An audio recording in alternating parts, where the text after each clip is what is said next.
지난 8월에 우리나라에서 세계 스카우트 잼버리 대회가 있었습니다. 보이스카우트 창립 기념일이 8월 1일 이어서 그날을 시작으로 해서 12일간 진행하기로 했습니다. 그 잼버리라고 하는 뜻이 유쾌한 잔치, 시끌벅적한 놀이 이런 뜻이라고 합니다. 그런데 잘 알다시피 우리나라에서 진행된 잼버리가 그렇게 유쾌한 놀이가 되지 못했죠. 언론을 통해서 우리가 들은 잼버리의 문제는 화장실 문제가 제일 컸고요. 그다음에 벌레와 모기 이런 게 가득했고, 또 거기에 태풍까지 겹쳐서 결국은 조기 종료가 되었고, 입국했던 많은 대원들이 우리나라 곳곳으로 흩어졌습니다.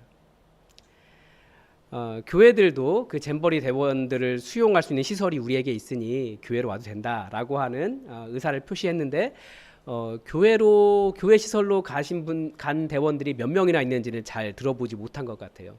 그런데 우리나라 그러니까 사찰 템플스테이로 간 친구들의 이야기는, 대원들의 이야기는 잘 들을 수 있었습니다. 그 중에서 독일 대원 40명이 충북 보은의 속리산 법주사에서 템플스테이를 했습니다.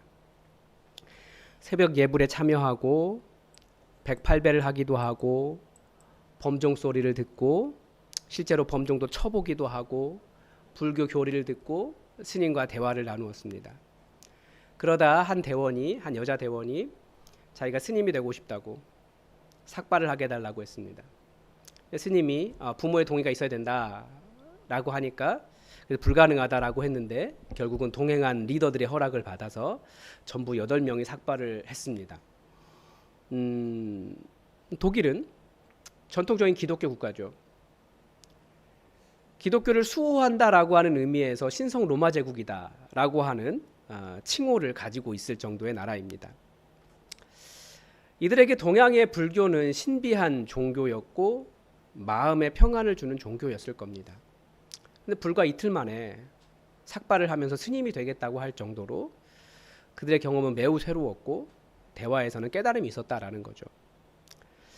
저는 이 이야기를 접하면서 과연 나는 불신자를 만나서 이틀을 함께하면 이런 회심이 일어날 수 있게 할 수 있을까라는 생각이 들었습니다.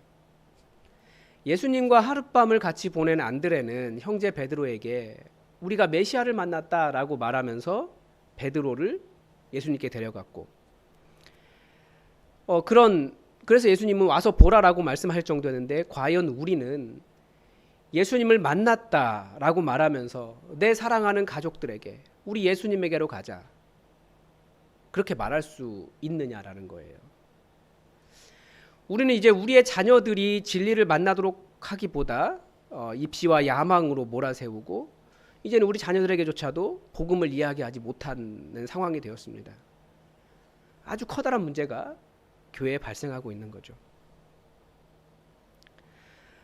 왜 이런 문제가 발생하고 있을까요? 저는 이런 생각이 들었습니다. 기독교가 그렇게 매력적이지 않다는 거예요. 그리고 또 하나는 우리가 무엇을 전해야 할지 전해줄 메시지가 분명하지 않다라는 겁니다. 이게 영적 전쟁인데 우리는 무기도 없고 우리 자녀들도 빼앗기는 어떤 패전을 거듭하고 있다라는 거죠. 왜 이런 일이 발생하고 있겠습니까? 많은 분들이 다들 이런저런 많은 생각을 하실 겁니다. 그런데 교회가 위축되고 정말 교회가 할 일을 제대로 하지 못하는 것, 그건 다 하나입니다. 복음을 전하지 않기 때문입니다. 내가 전해야 하는 복음이 무엇인지 모르고 전하지 않기 때문에 그래요. 복음은 매우 단순하거든요. 그것조차 없는 거예요. 제가 대학 시절에 속해 있었던 선교단체도 그렇습니다. 그때는 학교마다 제가 있던 학교도 멤버의 수가 100여 명 가까이 되었습니다. 그때 강대는 200명이 넘었어요. 지금 어떻게 되었을까요? 그때만 해도 캠퍼스 복음화를 외치면서 전도를 했습니다. 전도를 할 때만 알 수 있는 게 있어요. 전도를 하면서 우리가 누구인지, 즉 내가 누구인지를 알 수 있습니다. 그리고 내가 무슨 말을 해야 되는지를 알 수 있어요. 그러니까 복음이 무엇인지 내가 명확하게 붙잡지 못하면 이야기할 수 없거든요. 그러니까 복음이 무엇인지 명확하게 깨닫게 돼요. 전할 때만 알 수 있습니다. 기도를 하는 이유도 있습니다. 정말 이 복음 전하는 일이 인간의 손에 있지 않기 때문에, 인간의 능력이 있지 않기 때문에 하나님의 도우심을 구하며 하나님의 역사를 구하는 것이기 때문에 기도하지 않고는 견딜 수가 없어요. 그런데 언젠가부터 그 단체가 전도하지 않아도 이름이 유명해져서 사람들이 찾아오기 시작했습니다. 왜냐하면 교회에서 양육이 되지 않으니 선교단체에서 양육을 받기 시작한 거죠. 그러니까 선교단체들도 전도하기보다는 양육에 더 많은 공을 들였습니다. 결국 복음을 전할 줄 모르는 선교단체가 되어버린 거예요. 그 결과가 지금 우리 도시 안에서도 볼 수 있는 복음 생태계와 같습니다. 위축되고 쪼그라들고 변질되고 이단과 타종교에 빼앗기고 복음 아닌 종교를 복음으로 제시하고 이제는 다른 사람들에게만 복음을 전하지 못하는 것이 아니라 우리 사랑하는 자녀들에게조차도, 우리 사랑하는 형제들에게조차도 복음을 전하지 못하게 되었습니다. 무엇을 말해야 될지 모르는 거예요. 교회가 폭발적으로 성장했던 이유는 한 집안에 누군가 복음의 씨앗이 들어가면 그 집안의 순식간에 집안 전체가 복음화되었습니다. 제가 마지막으로 저희 그 외가의 그 자녀들, 외할아버지, 외할머니의 자녀들을 셌을 때가 50 몇 명이 됐어요. 그런데 그게 저희 어머니가 예수님을 믿기 시작하고 그 집안에 복음이 들어가더니 그 집안 전체가 예수님 믿게 된 겁니다. 그러니까 왜 복음화가 되었느냐? 한 집안에 복음의 씨가 들어가면 그 집안 전체가 변하는 일이 일어났어요. 근데 이제는 우리가 그런 일이 일어나지 않는다는 거예요. 오히려 잘 믿던 가족들도 떨어져 나가고 있는 것이 지금 우리의 상황입니다. 아주 심각한 문제가 한국 교회 안에 그리고 우리의 복음 생태계 안에 발생하고 있는 겁니다. 우리는 왜 복음을 전하지 못할까요? 제 답은 이겁니다. 가만히 있어도 교회로 몰려오던 시절이 있었기 때문에 그렇습니다. 선교단체만 그런 것이 아니라 교회도 마찬가지입니다. 교회도 십자가를 세우면 사람들이 몰려들었습니다. 맨 처음에는 천막에 십자가만 세워도 사람들이 몰려들었어요. 그러다가 어느 순간 보니까 옆에서 좋은 건물 짓는데 좋은 건물 다 가는 거예요. 그러니까 이 좋은 건물 짓기 시작했어요.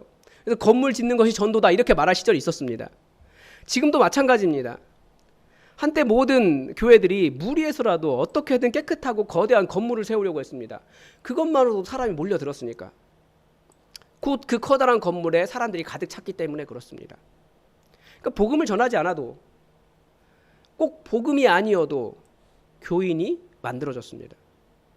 결국 교회 안에는 교인은 많아졌는데 누군가에게 무엇을 전해야 할지, 우리 교회에 오세요 라는 말 이외에 정말 복음을 듣고 회심이 일어나도록 돕지 못하는 성도들로 가득 차 버렸다는 겁니다. 예수님을 주인으로 모시지 않고도 교인이 되었기 때문에 교인의 숫자는 늘어났지만 진리를 따르지 않으면서 영생의 선물을 갈구하는 교회 공동체를 이해하지도 못하고 정말 예수님 따라서 나 자신을 내려놓지도 않으면서 그리고 세상을 하나님 나라로 변화시키는 삶을 모르는 그런 상태의 교인과 교회가 만들어졌다라는 거죠. 여러분, 누군가 불신자를 만나면 이것이 복음이다 말씀할 수 있겠습니까? 그래서 우리가 먼저 해야 하는 것은 사실은 교인을 만드는 것과 복음을 전하여 제자를 삼는 것은 다르다라고 하는 사실을 명확하게 인식할 필요가 있습니다. 그 둘 차이를 아시겠습니까? 물론 한두 마디로 말할 수 없지만 가장 결정적인 차이는 바로 예수님을 만나게 되었는가, 예수님을 만나고 있는가 이거라는 거예요. 교인은 예수님 만나지 않고도 얼마든지 가능합니다. 교회 잘 나오면 돼요. 여러 가지 규칙들이 있어요. 바리새인들처럼 율법 잘 지키면 됩니다. 근데 그게 전부가 아니라는 거예요. 예수님의 제자는 예수님을 만났기 때문에 예수님을 따르는 사람, 주의 말씀에 순종하는 사람입니다. 나에게 어떠한 손해가 난다 할지라도 하루살이는 걸러내고 낙타는 삼키는 사람이 아니라 낙타조차도 주의 말씀에 맞지 않는다면 버릴 수 있는 사람이 바로 순종하는 사람이 그리스도인 예수님의 제자라는 겁니다. 그래서 우리가 복음을 정말 잘 전하지 못하는 이유는, 또 다른 이유는 전도가 무엇인가, 전도에 대한 이해 자체도 별로 없을 수 있어요. 우리는 전도 행위를 전도라고 많이 생각합니다. 전도 행위가 뭡니까? 전도지 뿌리고 길거리에서 선포하고 커피 나눠주고 교회 홍보지 돌리는 것, 이런 것을 전도라고 생각합니다. 물론 성령님은 사실 복음을 전하는 일이, 사람들이 예수님 만나는 일이 너무나 급한 일이기 때문에 그런 일들을 통해서도 얼마든지 지금까지 역사에 오셨습니다. 그러나 우리가 이 시대의 전도가 조금 차이가 있다는 것을 한번 생각해 볼 필요가 있습니다. 여러분, 지난주 설교 복습해 보면 주님께서 우리에게 주신 말씀이 무엇이었습니까? 주님 오시는 그날까지 우리 무엇을 하고 주님을 기다리라고 말씀하셨습니까? 가서 제자를 삼아 예수님께서 가르쳐 주신 모든 것을 가르쳐 지키게 하라, 가르쳐 순종하게 하라. 이것이 우리가 받은, 예수님으로부터 받은 명령입니다. 우리 주님 오시는 그날까지 그거 하는 거예요. 그렇게 주의 말씀을 가르치고 또 주의 말씀을 들은 대로 지키는 사람들이 모여 있는 곳을 뭐라고 이야기합니까? 교회라고 합니다. 이 제자 공동체를 교회라고 하는 거예요. 그래서 이 교회는 이 깨어진 세상에서 하나님 나라를 이루며 사는 제자들의 모임입니다. 그래서 교회 바깥에 불신자들이 예수 믿는 제자들의 모습을 보면서, 이 사람들은 다르네? 그 서로가 서로를 대하는 그 모습을 보면서, 그 인격적인 관계를 보면서, 그 사랑으로 품어가는 모습을 보면서, 예수님을 믿는다라고 하는 것이 이것이구나, 실제를 볼 수 있다는 거예요. 귀로만 듣던 것이 실제로 이루어지고 있는 현장을 보면서 이렇게 살아가는 거구나, 이것을 발견하는 것이 교회입니다. 그러니까 예수님의 말씀을 제자들이 서로가 서로에게 실천하는 곳이 교회라는 거예요. 그 사랑의 모습 속에서, 그 섬김에서, 그 포기에서, 그 예수님 닮은 성육신의 모습에서, 그 십자가 지는 삶에서, 서로에 대한 그 헌신에서 우리는 하나님 나라를 만들어가고 그 천국을 보는 모든 사람들에게 교회 자체가 전도가 되는 것입니다. 그래서 우리 교회는 정말 중요한 교회예요. 많이 모이는 교회가 중요한 겁니까? 아니요. 얼마나 진실하게 주의 말씀에 순종하며 서로를 사랑하는가, 그 교회가 정말 중요한 거예요. 단지 이만큼만 모여도. 제 소원은 물론 여기다 공을 막 붙이고 그러는 거죠. 그게 전부가 아니라는 거예요. 진짜 교회는. 그래서 이 시대 속에서 우리의 사명은 바로 천국과 같은, 사람들이 정말 삶의 대안을 발견하고 저기가 천국이구나 라고 말할 때 말할 수 있는 진짜 공동체로서의 교회를 만드는 일이 바로 우리가 해야 되는 일입니다. 그래서 우리 모여 있는 거예요. 지금도 많은 성도들이 다른 교회 다니면서 혹은 교회 정하지 못하면서 이 진실한 공동체를 찾고 있습니다. 사실 우리도 이 안에 있지만 우리도 그런 공동체 찾고 있지 않습니까? 이 공동체는 단지 교인이 되는 것, 교회에 속하는, 교회 구성원이 된다고 해결되지 않습니다. 하나님의 말씀 때문에 정말 자신을 내려놓을 수 있는, 주의 말씀에 순종하는 사람을 통해서 가능합니다. 그래서 이 교회를 교회 세우기라는 말을 다른 말로 하면 사람 세우기입니다. 그래서 우리가 가서 제자 삼아야 되는 일을 정리한다면 첫 번째로는 주의 말씀에 순종하는 사람을 세우는 것이고, 그리고 그 사람들이 함께 모여서 교회 공동체를 세우는 일입니다. 사람 세우기와 공동체 세우는 일, 이것이 바로 우리가 할 일이라는 거예요. 그래서 오늘은 이 사람 세우는 일이 어떻게 될 것인가에 대한 이야기를 함께 나누려고 합니다. 성경에는 어떻게 사람을 세우는가가 많이 나옵니다. 그런데 그 핵심에는 항상 말씀이 있습니다.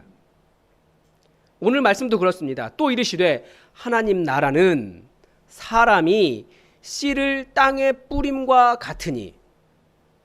이미 4장 시작하면서부터 이 씨는 무엇이다라고 말씀하셨습니까? 하나님의 말씀이다라고 가르쳐주고 있습니다. 그러니까 우리가 할 일은 무엇입니까? 하나님의 말씀을 전하는 거예요. 그런데 복음을 전하는 일도, 전도도 아주 중요한 원리가 여기 나와 있습니다. 그러니까 복음을 전한다. 내가 복음을 전하는 것, 내가 사람을 설득할 수 있다고, 내가 사람을 변화시킬 수 있다라고 생각하는 것은 큰 착각입니다. 우리가 복음을 전할 수 있는 가장 큰 이유는 우리 주님께서 일하시기 때문입니다. 이 땅에 하나님 나라 가르쳐주기 위해서 우리 주님이 먼저 오셨습니다. 내가 하는 것 아니에요. 우리의 연약함에도 교회를 세워주신 분은 예수님이십니다. 심지어 뭐라고까지 말씀하십니까? 이미 추수하게 되었다고. 거두는 자가 이미 삭도 받고 영생에 이르는 열매를 모으고 있다고. 그러면서 예수님께서 하신 말씀이 있어요. 내가 너희로 노력하지 아니한 것을 거두러 보내었노니 다른 사람들은 노력하였고 너희는 그들이 노력한 것에 참여하였느니라. 그러니까 복음은, 전도는 어떻게 하는 거라고요? 주님께서 다 작업해 놓으신 거예요. 그리고 다른 사람들이 다 작업해 놨어요. 거기 가서 어떻게 하라고요? 거두어 드리기만 하면 된다고요. 그러니까 우리가 할 일이 무엇입니까? 가서 거두어 드리는 일이에요. 보라 희어져 추수하게 되었도다. 주인에게 추수할 일꾼을 보내어 주십시오 라고 하는 기도가 그 기도입니다. 내가 하는 게 아니고 하나님이 다 하셨다고요. 우리는 가서 거두어 드리는 거예요. 그러니까 전도를 뭐라고 이야기합니까? 전도는, 복음 전하는 일은 하나님의 일입니다. 그래서 기도하는 거예요. 하나님께서 일하시도록. 복음이 전해지는 것은 내가 잘해서 혹은 우리 교회가 훌륭해서 우리의 전도의 방법이 옳아서, 물론 어느 정도까지 있겠지만 우리가 근본적으로는 그게 아니라는 것을 알아야 됩니다. 내가 잘해서 복음이 전해진다고 생각하는 것은 매우 교만한 것입니다. 오늘 본문에서도 말씀의 씨를 뿌리면 밤낮 자고 깨고 하는 중에 그 씨가 자란다 라고 말씀하고 계십니다. 그런데 어떻게 그렇게 되었는지 아무도 모른다 라고 이야기해요. 근데 그렇게 돼요. 무슨 말입니까? 누가 하시는 겁니까? 우리 하나님께서 하시는 거라는 거예요. 단지 우리는 주님께서 명령하신 대로 가서 말씀의 씨를 뿌리고 거두어 드리는 거예요. 그게 우리가 할 일이에요. 그러니까 우리가 직접 해야 할 일이 무엇인지 아시겠죠? 하나님 나라는 사람의 씨를 뿌린 것 같으니 사람이 할 일이 있다라는 거죠. 이 말씀의 씨는 바로 우리가 뿌리는 겁니다. 천사가 하는 것도 아니고 우리가 하는 거예요. 골로새서 1장 28절 29절에서 이렇게 가르쳐 줍니다. 우리가 그를 전파하여, 누가? 우리가 각 사람을 권하고 모든 지혜로 각 사람을 가르침은 각 사람을 그리스도 안에서 완전한 자로 세우려 함이니 이를 위하여 나도 내 속에서 능력으로 역사하는 이의 역사를 따라 힘을 다하여 수고하노라. 사도 바울이 열심히 수고하고 있다라는 거예요. 다 주님께서 하시는 일이지만 그게 뭐라고요? 전파하고 각 사람을 모든 지혜로 말씀을 가르치며 세우는 일입니다. 그거 내가 하는 일이에요. 그러나 열매가 자라고 성장하고 그렇게 된 열매를 맺게 하는 것은 주님이 하시는 일이라고요. 신비하게 되더라는 거예요. 그러니까 열매가 어떻게 맺힙니까? 사람이 어떻게 변화가 됩니까? 우리는 사람이 어떻게 변화되는지 잘 몰라요. 그런데 말씀의 씨가 심겨지기 시작하면 잘하게 되더라는 거예요. 왜냐하면 말씀 안에 생명이 있기 때문이고 또 그 말씀을 잘하게 하시는 우리 하나님께서 계시기 때문에 열매가 된다는 겁니다. 이 진리는 우리가 오해하는 또 다른 진리에 대해서 가르쳐 줍니다. 복음이 전파되고 사람이 변화되는 일은 씨를 뿌리고 밤낮이라고 하는 시간에 지나서 그 씨가 자라고 열매가 되는 과정이라는 것이 있다는 거예요. 우리가 딱 복음 전한다고 그 사람이 바로 예수 믿습니까? 그건 아주 특별한 경우예요. 정말 주님께서 급하실 때 그 사람 쳐서 복종시키고 예수님 바로 믿게 하고 깨닫게 하는 그런 모든 과정을 생략해서 순식간에 예수 믿는 일이 일어나기도 하지만 대부분의 아주 일반적인 과정은 과정이라는 거예요. 전도는. 예수님은 처음에는 싹이요, 그 다음에는 이삭이요, 그 다음에는 이삭에 충실한 열매이니라. 예수님도 과정에 대해 말씀하셨어요. 이것을 과정이라고 이야기해요. 복음이라는 씨앗, 말씀의 씨앗은 절대 한 번에 열매가 되지 않습니다. 그러니까 인내가 필요하고 과정을 겪어야 되는 거죠. 심지어 예수님조차도 안드레가 그랬잖아요. 우리가 이 메시아를 만났다. 예수님 메시아인 걸 알았어요. 그런데 그게 전부가 아니에요. 그러니까 예수님 제자들 모아다가 못해서 3년 이상을 훈련시키신 거예요. 아니, 하나님이신 예수님도 한 사람 그 제자들 길러내기 3년을 일하셨는데, 사도 바울도 그렇게 이야기해요. 두란노 서원 만들어서 밤낮 말씀을 가르쳐요. 3년 이상 가르쳤어요. 하물며 우리 같은 이 강팍한 죄인들은 어떻겠습니까? 3년 가지고 되지 않는 거예요. 우리는 과정이 있다라는 거죠. 시간이 흘러야 돼요. 근데 그 과정이라는 것이 무엇일까요? 몇 달 전에 돌아가신 팀 켈러 목사님, 뉴욕 리디머 처치의 팀 켈러 목사님을 주목하는 이유는 그 목사님이 단지 큰 교회를 개척하셨기 때문만은 아닙니다. 그분의 목회지가 뉴욕이라는 곳이에요. 뉴욕은 소위 우리로 말하면, 우리 대한민국의 관점에서 말하면 굉장히 위험한 최첨단의 도시예요. 왜냐하면 거기는 예술하는 사람 엄청 많잖아요. 그런데 그 예술하는 사람들이 전부 다 누구예요? 동성애자들이에요. 그리고 계속 안티 크리스찬의 대표적인 그 최첨단의 도시가 뉴욕입니다. 그런데 그 미국도 교회 안에 젊은이들이 사라져가고 있거든요. 굉장히 고민하고 있어요. 그런데 그 뉴욕 한복판에 교회를 개척했고 그 교회에 청년들이 가득하다는 거예요. 그것도 그렇게 저 사람들은 동성애자고 예수 못 믿을 것 같아 라고 하는 예술하는 청년들이 그 크리에이티브한 청년들이 가득 모여 있다는 거예요. 바글바글하다는 거예요. 그래서 다들 그 비결이 무엇인가 공부하기 위해서 배우려고 많은 노력을 했습니다.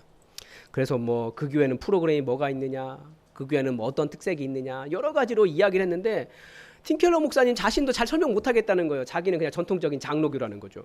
그러니까 우리가 똑같은 형식으로 예배를 드려요. 그런데 뭔가 달라요. 그래서 팀 켈러 목사님도 여러 가지도 설명해 보려고 했는데 저도 쭉 공부하면서 발견한 것은 첫째는 복음이었습니다. 그러니까 우리가 전해야 될 복음이 무엇인가, 사람들이 깨달아야 될 복음의 부흥이 무엇인가 정확하게 그게 정확해지니까 사람들이 모여서 하나님을 진실로 예배하게 되더라는 거죠.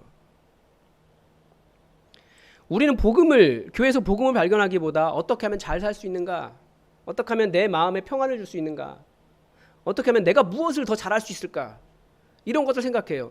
아니요, 복음은 내가 무엇을 잘하는 게 아니고 주님께서 우리를 위해 십자가에서 행하신 그 일이 바로 복음입니다. 나 같은 죄인을 용납하신 그 사랑이 복음이에요. 둘째는 문화의 문제였습니다. 그런데 이런 비슷한 이야기를 하는 분이 또 있었습니다. 문화가 무엇입니까? 이 시대의 문화는 포스트 모더니즘이라고 이야기합니다. 이 포스트 모더니즘 사회 속에서 이 문화 안에서 사람들이 교회로 넘어오기까지, 복음을 받아들이기까지는 문턱들이 있더라는 거예요. 포스트 모더니즘이라고 하는 문화 자체가 사실은 기독교를 반대하고 있습니다. 포스트 모더니즘의 첫 번째 이야기가 뭡니까? 거대 담론은 없다는 거예요. 그들이 말하는 거대 담론이 없다는 게 뭡니까? 절대적인 진리가 없다라는 거예요. 그 절대적인 진리가 무엇입니까? 신은 하나다, 이거 자체가 없다라는 거예요. 그러니까 이 포스트 모던 사회는 포스트 모더니즘에 깊게 뿌리 박은 사람일수록 진리는 자유롭지, 내가 내 마음대로 하고 살 수 있지, 진리가 어떻게 그 하나뿐이야, 다른 데 가서도 얻을 수 있지, 이게 포스트 모던 사회의 핵심이거든요. 그래서 복음을 들어도 사람들의 반응이 다른 겁니다. 옛날과 달라요. 바로 넘어오는 것이 아니라 여러 단계들을 거칩니다. 이것을 미국의 IBF 간사님들이 복음을 전하면서 몇십 년 동안 하면서 보니까 다 이 과정들이 있더라 라고 해서 정리를 했습니다. 5가지로 정리를 했습니다. 문턱이라고 이야기하더라고요. 즉 예수 믿지 않는 사람들이 예수님께로 한 걸음 더 가까이 나아가기 위해서 필요한 5가지 문턱이 있습니다. 물론 이 문턱은 사람마다 다 다를 수 있고 그 문턱의 높이도 다를 수 있고 간격도 다를 수도 있습니다. 어떤 사람은 그 문턱이 아니라 거대한 담일 수도 있어요. 그러나 복음을 받아들일 때는 이 과정이 있다는 것을 관찰하고 그 문턱을 넘을 수 있도록 돕는 것이 바로 우리가 해야 될 전도, 이 시대의 전도일 수 있습니다. 첫째 문턱은 기독교인을 신뢰하는 법을 배우는 겁니다. 신뢰의 문제예요. 이거 중요하죠. 사람들이 예수님 믿지 못하는 가장 큰 이유는 기독교인을 신뢰하지 못하기 때문입니다. 다 이야기해보면 기독교인에 대한 상처가 있어요. 내가 아는 기독교인 누구 있는데, 어떤 목사 장로 있는데 그 사람 그러더라. 왜 노방전도가 더 이상 되지 않습니까? 언론이 다 가르쳐줬잖아요. 목사님들의 실체를. 저 말고요. 기독교인을 신뢰하는 것 자체가 어려워졌어요. 그래서 우리는 정말로 말씀을 따라 사는 진실한 그리스도인이 될 필요가 있습니다. 하나님의 말씀에 완전히 순종하는 삶을 보일 필요가 있습니다. 이 신뢰라는 문턱을 넘어가지 못하면 절대 예수님을 믿을 수가 없습니다. 첫 번째 단계부터 넘어지는 거예요. 그래서 누군가 기독교인을 신뢰하지 못하더라 그러면 절대 그들과 싸우지 마십시오. 우리를 변호하려고 하지 마십시오. 그거 그렇게 된다고 해결되지 않습니다. 그분들에게 미안하다. 그렇지만 그것 때문에 기독교인들 신뢰하는 것 포기하지 말아라. 정말 여기에 생명이 있다. 가장 진실하게 나가는 것이 필요합니다. 때로는 내가 모르면 모른다고 이야기하고 잘못한 것이 있으면 잘못했다고 이야기하고, 그런 진실함이 없으면 절대 신뢰라고 하는 문턱을 넘을 수가 없습니다. 그리고 그 다음 단계는 뭐냐면 기독교에 대해서, 진리에 대해서 객관적으로 무관심하다가 호기심이 생기는 겁니다. 여러 가지 질문하게 되는 거죠. 그러니까 우리를 신뢰하게 된 이유, 이 사람들은 왜 이렇게 살지? 도대체 뭐가 다르지? 왜 이 사람들은 이 험한 세상 속에서 이렇게 행복하지? 그 이유가 무엇이지? 성경에 대해서도 묻고 호기심을 갖습니다. 하나님에 대해서 질문합니다. 이때 여러 가지 질문을 던질 겁니다. 질문을 두려워하지 마십시오. 모르면 모른다고 이야기하고 다른 사람들에게 물어보십시오. 저에게 물어보셔도 됩니다. 왜냐하면 사람들이 질문하는 질문은 거의 대동소이예요. 기독교가 지난 2000년 동안 거의 다 답을 다 가지고 있어요. 아주 정답과 같이 그 귀에 쏙쏙 들어오는 답을 다 가지고 있어요. 걱정하지 마십시오. 질문에 대해서. 그리고 세 번째 문턱은 이게 자기 자신을 보기 시작합니다. 그 말씀에 대해서 객관적으로 깨달은 것에서 자기 자신을 보기 시작하죠. 왜 자기 자신을 볼까요? 이제 돌다리를 두드려 보는 거예요. 내가 과연 이 다리를 건너가도 안전할 것인가? 지금까지 살던 삶에 대해서 다른 삶을 살기 시작합니다. 네 번째 문턱은 그래서 진리를 탐구하기 시작하죠. 하나님께로 넘어오기에 괜찮은가? 자신의 호기심도 해결했고 내 삶의 문제를 말씀을 통해서 이제 본격적으로 연결하기 시작합니다. 말씀을 찾아본다고 해서 하나님을 찾아가기 시작하겠다고 해서 그 사람이 예수 믿는 것 아닙니다. 그건 탐구의 단계예요. 아직 예수 믿는 것 아니에요.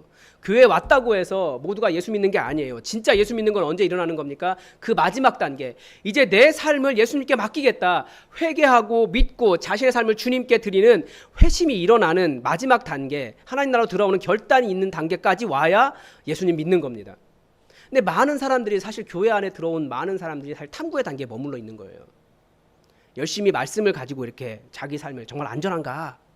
진리를 찾아가고 있을 뿐이에요. 정말 예수님이 내 주인이시기 때문에 삶의 여러 가지 역경들이 닥쳐와도 말씀에 가르쳐주는 대로 이 네 가지 땅에 떨어진 비유에서 말하는 것처럼 여러 가지 바람도 불고 풍랑도 일고 정말 그 역경과 시련이 닥쳐와도 흔들리지 않는 제자가 되는 것, 결심의 회심의 단계까지 오지 않으면 사실 안 되는 거죠. 어떤 사람들은 이 문턱들을 넘지 못하고 그리스도인이 되지 못하기도 합니다. 그런데 더 신비한 일이 있어요. 다시 말씀을 드리지만 복음이 전해지는 이유는 무엇입니까? 내가 잘해서가 아니고 말씀의 씨를 뿌리면 싹이 나고 이삭이 되고 열매가 되는 일은 우리 주님께서 하시는 신비라는 겁니다. 그래서 우리는 이것을 파악하고 그 상대방이 우리가 복음을 전하는 사람이 어느 단계에 와 있는가를 파악하고 기도하는 일이에요. 하나님이 일하시도록. 여러분, 성령님의 역사가 무엇입니까? 우리는 보통 치유가 일어나고 예언을 하고 방언을 하고 환상을 보고 이런 것들을 성령님의 역사라고 말하는데 더 신비로운 일이 무엇입니까? 예수 믿지 않는 사람들이 어떻게 된지 모르겠는데 예수님 믿게 되는 거예요. 이게 진짜 신비예요.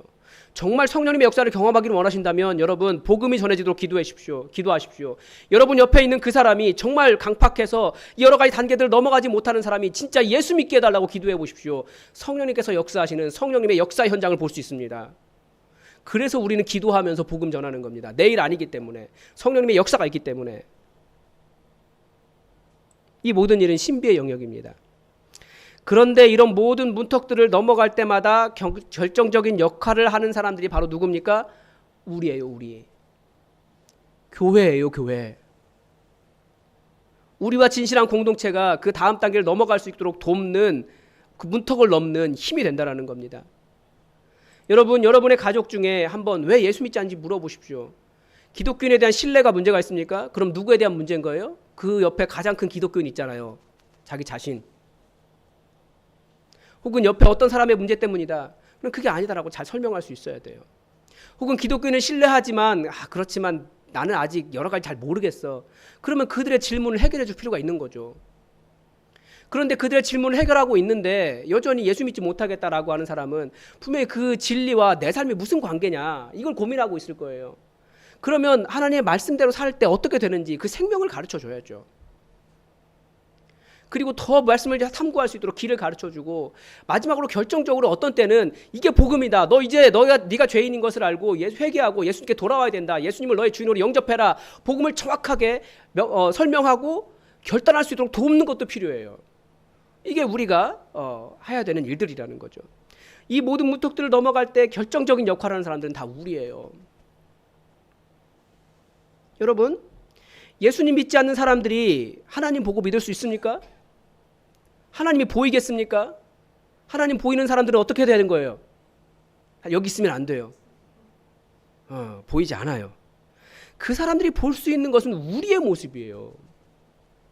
우리의 모습.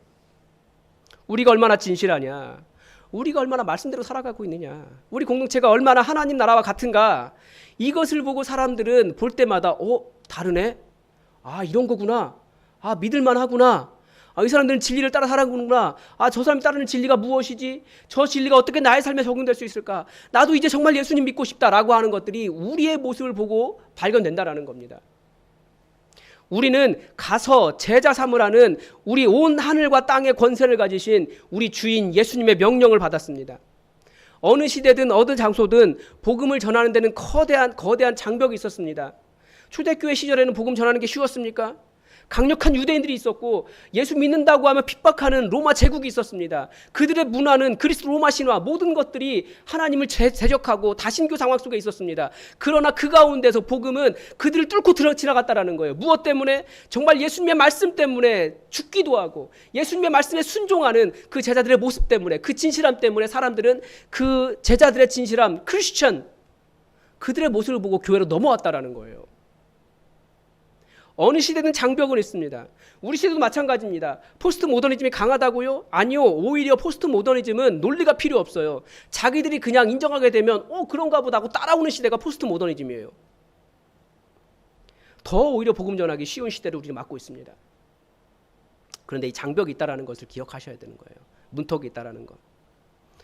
복음을 전하는 일은 항상 거대한 장벽을 마주대하고 있지만 하나님께서 일하시기 때문에 우리가 진정으로 말씀을 따르는 자라면 얼마든지 가득한 열매를 가지고 하나님께 영광을 올려드릴 수 있다라는 것을 기억하십시오. 여러분, 가서 제자 삼으라 라는 주의 마지막 말씀을 기억하시면서 오늘도 내일도 그 다음 날도 여러분 만나는 모든 사람들 가운데서 이 제자의 길을 걸어가시기 바랍니다. 기도하겠습니다. 하나님 아버지, 오늘 어떻게 우리가 가서 제자를 삼는 삶을 살아야 될지 이 복음을 전하는 일에 잠깐 말씀을 나누었습니다. 우리가 해야 될 일 무엇인지 명확하게 알 수 있게 도와주시고 주님 말씀하신 대로 가서 주의 복음을 증거하며 제자를 삼으며 또 우리도 제자가 되어가는 그런 영광스러운 삶을 살아갈 수 있도록 도와주시고 우리가 다음 주에 거대한 감사의 절기를 맞이하게 되는데 이 복음의 열매를 가지고 더욱더 하나님께 영광 올려드릴 수 있도록 우리와 함께하여 주시고 우리에게 복음 전할 사람을 보여주시고 함께할 수 있도록 도와주시며 또 그들이 어느 단계에 있어서 그 문제를 해결해야 되는지를 또 그 과정을 잘 이해할 수 있도록 우리의 눈을 열어 주시옵소서. 주님께서 우리를 사용하셔서 이 땅에 하나님 나라 만드시고 사람이 세워지고 공동체가 세워질 수 있도록 도우시길 원하며 예수님의 이름으로 기도드립니다. 아멘. 우리 찬송가 다 함께 450장 함께 찬양하겠습니다.